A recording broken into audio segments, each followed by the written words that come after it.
அம்மா, சந்தை கடைக்கு போகிறதுக்கு எனக்கு நேரம் இல்லைன்னு சொல்லிட்டு உங்களை போக சொன்னேன். கையில் 500 கொடுத்து விட்டானே. காய் வாங்கியிருக்கியே, சரி பாக்கியை கொடுங்க என் கையில். ஏப்பா பாக்கி கேட்கறேன்லம்மா, விலை என்ன நெருப்பாட்ட விற்கிதுமா. 500 ரூபாய் கொடுத்துருக்கேன் ஒழிய நான் மேற்கொண்டு நான் என் கையில ஒரு 200 செலவு பண்ணிடுறேன். காயெல்லாம் என்ன விலை தெரியுமாம்மா? தேங்காய் 100 ரூபாம்மா. ஏன்னா இந்த 4 காயா? ஆமாப்பா, தேங்காய் 4 காய் 100 ரூபா, தக்காளி 50 ரூபா, கிழங்கு 50 ரூபா, வெங்காயம் 50 ரூபா, காலைப்பூலம் 50 ரூபா. அது பாரு எல்லாமே பயங்கர விலைமா.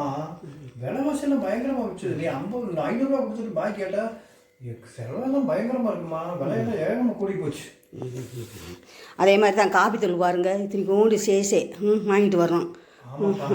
அதை என்ன கட் பண்ணி வந்து முதல் என்ன பண்ணா 2 ரூபாய்க்கு ஒரு காப்பி தூள் பிரிச்சோம்னா ஒரு 2 பேர் போட்டுக்கிற மாதிரி இருக்கும். ஆனா இப்ப அப்படி இல்லை.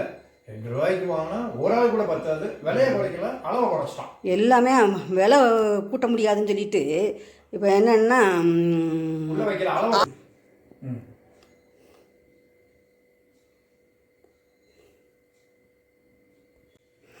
ஆமாம், சந்தை கடைக்கு ஒரு 200 செலவு பண்ணிடுறேன். அதே மாதிரி தான் காப்பி தூள் பாருங்க, இத்தனைக்கோண்டு சேசே வாங்கிட்டு வர்றோம். அதை என்ன கட் பண்ணி வந்து முதல் என்ன பண்ணா 2 ரூபாய்க்கு ஒரு காப்பி தூள் பிரிச்சோம்னா ஒரு 2 பேர் போட்டுக்கிற மாதிரி இருக்கும். ஆனா இப்ப அப்படி இல்லை. 2 ரூபாய்க்கு வாங்கினா ஒரு ஆள் கூட பத்தாது. விலையை குறைக்கல, அளவை குறைச்சிட்டான். எல்லாமே விலை கூட்ட முடியாதுன்னு சொல்லிட்டு இப்போ என்னன்னா அளவு பூரா எல்லாம் கம்மியாயிருச்சு.